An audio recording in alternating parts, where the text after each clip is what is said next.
लोकसभा चुनाव 2024 का रण। प्रधानमंत्री नरेंद्र मोदी के प्रदेश में होंगे और कई दौरे। प्रधानमंत्री मोदी अब करौली, धौलपुर, बाड़मेर और दौसा में आएंगे। 11 अप्रैल को करौली, धौलपुर लोकसभा क्षेत्र में पीएम मोदी की सभा होगी। दोपहर 3:30 बजे करौली, धौलपुर लोकसभा क्षेत्र में जनसभा करेंगे। 12 अप्रैल को दोपहर 2:15 बजे बाड़मेर में पीएम आम सभा को संबोधित करेंगे। 12 अप्रैल को ही शाम 4:45 पर दौसा में पीएम मोदी का रोड शो होगा। सीएम भजनलाल शर्मा जुटे। 11 और 12 अप्रैल को पीएम की सभा की तैयारियों में पिछले एक सप्ताह में 3 सभा कर चुके हैं प्रधानमंत्री नरेंद्र मोदी और 7 राज्यों को अब तक प्रधानमंत्री नरेंद्र मोदी कवर कर चुके हैं। 7 राज्यों में 10 सभाएं प्रधानमंत्री की हो चुकी है। राजस्थान में शुरुआत 2 अप्रैल से हुई थी। जयपुर ग्रामीण निर्वाचन क्षेत्र के साथ बहरोड में सभा के साथ की, फिर चूरू पहुंचे और चूरू के बाद दूसरे ही दिन पुष्कर में प्रधानमंत्री नरेंद्र मोदी की सभा। हालांकि कार्यक्रम में बदलाव किया गया था। पहले नागौर में सभा होना था, लेकिन फिर ऐसे निर्वाचन क्षेत्र को चिन्हित किया गया जिस इलाके से आसपास सटे निर्वाचन क्षेत्रों को साधा जा सके। पुष्कर को चुना गया और इसके आसपास नागौर और अजमेर की सीटों पर भी सीधा सीधा प्रभाव इसका देखा जाए, ये कोशिश रही। प्रधानमंत्री नरेंद्र मोदी लोकसभा चुनाव 2024 के रण में और 24 जहां 25 सीटों पर निगाहें हैं, वहीं 400 पार का आंकड़ा भारतीय जनता पार्टी कह रही है। सहयोगी ऐश्वर्या प्रधान हमारे साथ जुड़े हैं ज्यादा जानकारी देने के लिए। ऐश्वर्या, प्रधानमंत्री नरेंद्र मोदी 12 अप्रैल को बाड़मेर में पहुंचेंगे, अब तक कार्यक्रम यही कह रहा है। बताइएगा क्या मायने हैं? अब चूंकि जब शुरुआत की गई तो फिर बताया गया कि शेखावाटी पर फोकस है, अब बाड़मेर पहुंच रहे हैं दूसरे ही चरण के चुनावी प्रचार में। ऐश्वर्या, देखिए 11 अप्रैल को करौली, धौलपुर में और 12 अप्रैल को बाड़मेर में और फिर शाम को दौसा में जाने का प्रधानमंत्री मोदी का कार्यक्रम है और दौसा में रोड शो है। और जहां तक सवाल बाड़मेर का है तो बाड़मेर जैसलमेर जो सीट है वो महत्वपूर्ण सीट है और बाड़मेर जैसलमेर जाने का मतलब सीमा वाला क्षेत्र जो पाकिस्तान से भी टच होता है, पाकिस्तानी सीमा उस क्षेत्र में है और बड़ा मरुस्थलीय क्षेत्र है और बहुत बड़ा लोकसभा क्षेत्र है क्षेत्रफल की दृष्टि से। तो इस क्षेत्र में प्रधानमंत्री नरेंद्र मोदी के आने के मायने ये है कि जो प्रभाव है वो जोधपुर तक पड़ेगा, प्रभाव जालौर सिरोही तक पड़ेगा, प्रभाव उससे भी आगे तक पड़ेगा क्योंकि कई आसपास की सीटों तक प्रभाव पड़ेगा, क्योंकि मारवाड़ की धरती पर प्रधानमंत्री मोदी आएंगे, मरुस्थलीय धरती पर प्रधानमंत्री मोदी आएंगे, जहां के आसपास के क्षेत्रों का जो भौगोलिक स्थितियां हैं वो एक सी हैं और वहां के लोग हैं उनका रहन सहन भी एक सा है उस क्षेत्र के लोगों का।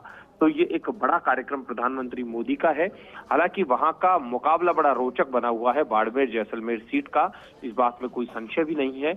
लेकिन उसके बाद प्रधानमंत्री मोदी करौली, धौलपुर जाएंगे। करौली, धौलपुर जो सीट है वहां पर भारतीय जनता पार्टी की महिला प्रत्याशी की टक्कर कांग्रेस के पूर्व मंत्री के साथ है जो पूर्व में मंत्री रहे हैं। हालांकि वो मूलतः करौली की ही रहने वाली हैं और भजनलाल जाटव भरतपुर से ताल्लुक रखते हैं, भरतपुर संसदीय क्षेत्र से, तो वहां पर भी उनका महत्वपूर्ण कार्यक्रम होगा। लेकिन इन सब के अलावा सबसे ज्यादा महत्वपूर्ण रहेगा, जिस पर सभी की निगाह रहेगी, वो है दौसा का रोड शो। दौसा जिले के रोड शो का मतलब है जयपुर तक प्रभाव डालना। दौसा के रोड शो का मतलब है कि जो एक बड़ा वोटर है, जो बीजेपी का वोटर है, वो हो सकता है कि कहीं उसकी एनर्जी में कोई कमी ना आ जाए। कहीं एनर्जी अगर कम हो जाती है तो बीजेपी के लिए थोड़ी प्रॉब्लम हो सकती है। तो उसे एनर्जेटिक करना, उसे ऊर्जावान बनाना और उसको टास्क देकर जाना। और साथ ही किरोड़ीलाल मीणा भी उस दिन प्रधानमंत्री मोदी के स्वागत में साथ रह सकते हैं। ये जो दिन होगा दौसा के रोड शो का, ये बड़ा महत्वपूर्ण दिन होगा। शिखा, ऐश्वर्या, इसी बीच एक और जानकारी दीजिएगा। जैसे कि प्रधानमंत्री मोदी पहुंचेंगे बाड़मेर में, यहाँ पर बाड़मेर का जिक्र करूंगी क्योंकि यहाँ कुछ बताया जा रहा है कि पेच बीजेपी के लिए फंस सकता है और वो इसलिए क्योंकि निर्दलीय भी अब ताल ठोक रहे हैं। क्या इसी को मद्देनजर रखते हुए प्रधानमंत्री की सभा शुरुआती चरण में यहाँ तय की गई है या फिर कोई और वजह है? पार्टी कॉन्फिडेंट है कि मजबूत स्थिति में है? देखिए बाड़मेर जो सीट है, बाड़मेर सीट को लेकर अलग अलग तरीके की बातें हैं। आजकल सोशल मीडिया है वो अपना बड़ा भारी प्रभाव रखता है। तो वहां पर हालांकि विचारधारा रविंद्र सिंह भाटी की भारतीय जनता पार्टी से मेल खाती है तो भारतीय जनता पार्टी से रविंद्र सिंह भाटी की मेल खाती है, वो निर्दलीय हैं। इससे पहले एक बात बनने की कोशिश हुई थी जब मुख्यमंत्री भजन लाल शर्मा से भाटी मिले थे, लेकिन उन्होंने निर्दलीय ताल ठोक दी है।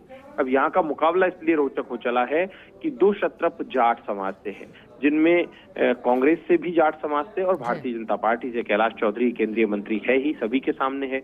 लेकिन इन सबके बीच में विधायक रविंद्र सिंह भाटी का मैदान में कूद जाना, तो यहाँ पर भारतीय जनता पार्टी फोकस करेगी राष्ट्रवाद के नाम पर, हिंदुत्व के नाम पर वोट बैंक को पूरा एकजुट करने की बजाय जाति के।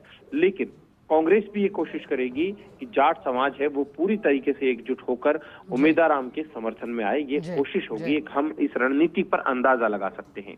लेकिन जब प्रधानमंत्री मोदी, वहीं रविंद्र सिंह भाटी चाहेंगे कि कांग्रेस और भाजपा दोनों की वोट बैंक में सेंध लगाई जाए और व्यक्तिगत तौर पर जो उनके वोट हैं वो वोट उनके रहेंगे ही, ये वो मानकर चलते हैं। तो तीनों का मुकाबला रोचक है। हालांकि हम नहीं कहेंगे कि कौन ज्यादा मजबूत है, कौन कमजोर है, कौन कैसा है, लेकिन एक तरफ केंद्रीय मंत्री, मुकाबला रोचक है, तभी तो बाड़मेर भी हॉट सीट राजस्थान की बनी है। बहुत शुक्रिया ऐश्वर्या।